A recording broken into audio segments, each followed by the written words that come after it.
বিসমিল্লাহির রহমানির রহিম। প্রিয় দেশবাসী, আসসালামু আলাইকুম। গত 18ই জুলাই থেকে প্রিয় বাংলাদেশ বিশ্ব থেকে বিচ্ছিন্ন। বাংলাদেশকে বিশ্ব থেকে বিচ্ছিন্ন করে দিয়ে চলছে গণহত্যা। পুলিশ, র্যাব, বিজিবি, ছাত্রলীগ, যুবলীগের সন্ত্রাসীরা নির্বিচারে চালাচ্ছে গণহত্যা। গণহত্যায় ছাত্রছাত্রী সহ এ পর্যন্ত 500-র মতন মানুষ শহীদ হয়েছেন, আহত হয়েছেন অসংখ্য অগণিত মানুষ। হতাহতের সংখ্যা প্রতিদিন বেড়ে চলেছে। বর্তমানে বাংলাদেশে প্রায় গৃহযুদ্ধ পরিস্থিতি বিরাজমান। দেশের নিয়ন্ত্রিত গণমাধ্যম সত্য প্রকাশ করতে পারছে না। বন্ধ করে দেওয়া হয়েছে ইন্টারনেট। এমন পরিস্থিতি বিশ্ববাসীর দৃষ্টি আকর্ষণ করে বলতে চাই, 1971 সালের মুক্তিযুদ্ধের সময় বিশ্ববাসী বাংলাদেশের স্বাধীনতাকামী জনগণের পাশে দাঁড়িয়েছিলেন।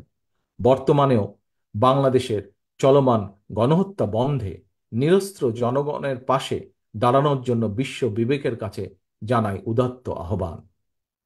প্রিয় দেশবাসী, শেখ হাসিনার সশস্ত্র সন্ত্রাসীদের বিরুদ্ধে নিরস্ত্র ছাত্র জনতা সর্বশক্তি দিয়ে প্রতিরোধ গড়ে তুলেছে।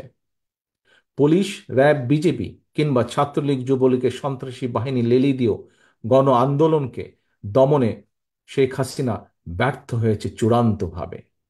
খুনি হাসিনা রক্তচক্ষু উপেক্ষা করে অধিকার আদায়ের আন্দোলনে আবু সাইদের মতন বীর সন্তানেরা পুলিশের বন্দুকের সামনে বুক পেতে শহীদের মৃত্যুকে আলিঙ্গন করতে দ্বিধা পর্যন্ত করছে না। তাই যত অপচেষ্টাই চলুক, খুনি হাসিনার পক্ষে অবৈধভাবে আর রাষ্ট্র ক্ষমতা কোনোভাবেই দখল করে রাখা সম্ভব নয়। তাই ক্ষমতা হারানোর ভয়ে ভীত খুনি হাসিনা শেষ চেষ্টা হিসেবে দেশব্যাপী কারফিউ জারি করেছে, মোতায়েন করেছে সেনাবাহিনী।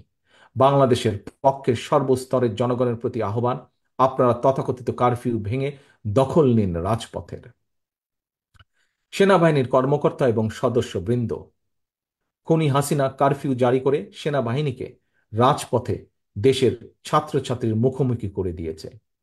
সেনা কর্মকর্তা এবং সেনা সদস্যদের দৃষ্টি আকর্ষণ করে বলতে চাই, খোঁজ নিয়ে দেখুন এই ছাত্রছাত্রীরা আপনার কিংবা আপনার কোনো একজন সহকর্মী, ভাই, বোন, সন্তান কিংবা স্বজন। তাহলে কাদের মোকাবেলা করতে বন্দুক হাতে আপনারা রাজপথে নেমেছেন?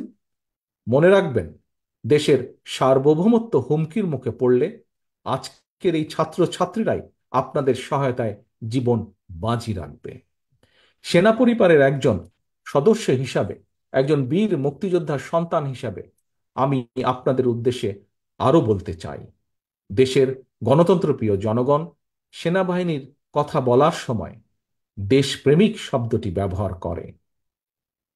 সেনাবাহিনী যদি দেশপ্রেমিক হয়, তাহলে কি নিজের দেশের জনগণের বুকে কি গুলি চালাতে পারে? তাই সময় এসেছে আপনাদের সিদ্ধান্ত নেবার, সেনাবাহিনী কি দেশ এবং জনগণের পক্ষে থাকবেন, নাকি তাবেদারি শাসনের অধীনে নিজেদের মর্যাদাকে ভুলুণ্ঠিত করবেন? আমি আপনাদেরকে আরো একটি বিষয় স্মরণ করিয়ে দিতে চাই, সেনাবাহিনীর প্রিয় সদস্যবৃন্দ। 2009 সালে বিডিআর পিলখানায় আপনাদের সাহসী সহকর্মী সেনা কর্মকর্তাদের যখন নির্মম নিষ্ঠুরভাবে হত্যা করা হচ্ছিল, আপনাদের সহকর্মীদের পরিবারের সদস্যদেরকে যখন অপমান অপদস্থিত করা হচ্ছিল, সেই সময় সহকর্মীদের রক্ষায় আপনারা কি কোনো ভূমিকা রাখতে পেরেছিলেন? প্রশ্ন করুন নিজেকে, কেন সেদিন পারেননি?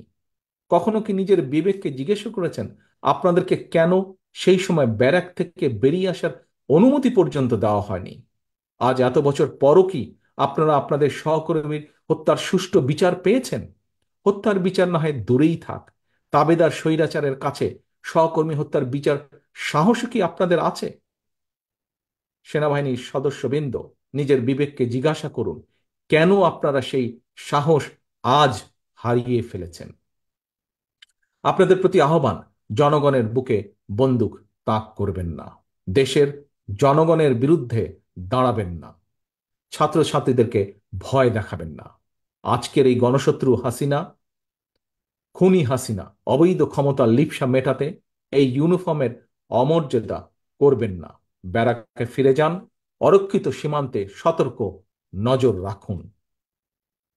প্রিয় দেশবাসী, চাকরিতে কোটা সংস্কারের দাবিতে ছাত্রছাত্রীরা আন্দোলন শুরু করেছিল। ছাত্রছাত্রীদের আন্দোলন নিয়ে খুনি হাসিনা এবং সাবেক ছাত্রলীগ নেতা প্রধান বিচারপতিও উস্কানিমূলক বক্তব্য প্রদান করেছিল।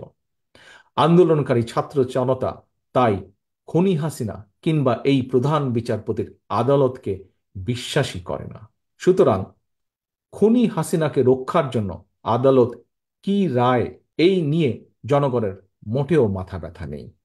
মৃত্যু ভয় উপেক্ষা করেও রাজপথের মরণপণ আন্দোলন প্রমাণ করে দিয়েছে, ছাত্র ছাত্রীদের চলমান এই আন্দোলন এখন আর স্রেফ কোটা সংস্কারের দাবির মধ্যেই সীমাবদ্ধ নেই।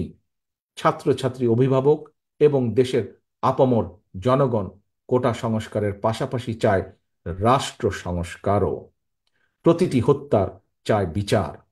শেখ হাসিনা নিজেই খুনি, খুনির কাছে কিভাবে খুনের বিচার চাওয়া সম্ভব? দেশের শীর্ষ দুর্নীতিবাজ হাসিনাকে রাষ্ট্র ক্ষমতায় রেখে রাষ্ট্র সংস্কারও করা সম্ভব নয়। আন্দোলনকারীদের তাই এখন একটাই দাবি, বাংলাদেশের জনগণের তাই এখন একটাই দাবি, খুনি হাসিনার পদত্যাগ। সেজন্যই দফা এক, দাবি এক, শেখ হাসিনার পদত্যাগ। প্রিয় দেশবাসী, একজন রাজনীতিক হিসেবে আমি আমার দলের নেতা কর্মী সমর্থকদের প্রতি এবং সন্তানের একজন পিতা এবং একজন অভিভাবক হিসাবে দেশের সকল সম্মানিত অভিভাবকদের প্রতি আমার বিনীত আহ্বান, খুনি হাসিনার খুনি বাহিনী আমাদের সন্তানদেরকে রাজপথে হত্যা করছে। খুনি হাসিনার বন্দুকের নল থেকে আমাদের সন্তানদেরকে যদি রক্ষা করতে হয়, তাদের নিরাপদ ভবিষ্যৎ যদি নিশ্চিত করতে হয়, তাহলে সকল শ্রেণী পেশার মানুষ তথা আপামর জনগণের জন্য একটি নিরাপদ বাংলাদেশ গড়ে তুলতে হয়। খুনি হাসিনার পতনের আন্দোলনের সর্বশক্তি দিয়ে তাহলে চূড়ান্তভাবে মাঠে নামুন। আজ, এখন থেকে, এই মুহূর্ত থেকে বিজয়ের ঘণ্টা বাজতে শুরু করেছে জনগণের পক্ষে। কিছু সময়ের অপেক্ষা মাত্র, ইনশাল্লাহ। আল্লাহ হাফেজ। বাংলাদেশ জিন্দাবাদ। বাংলাদেশ জাতীয়তাবাদী দল জিন্দাবাদ।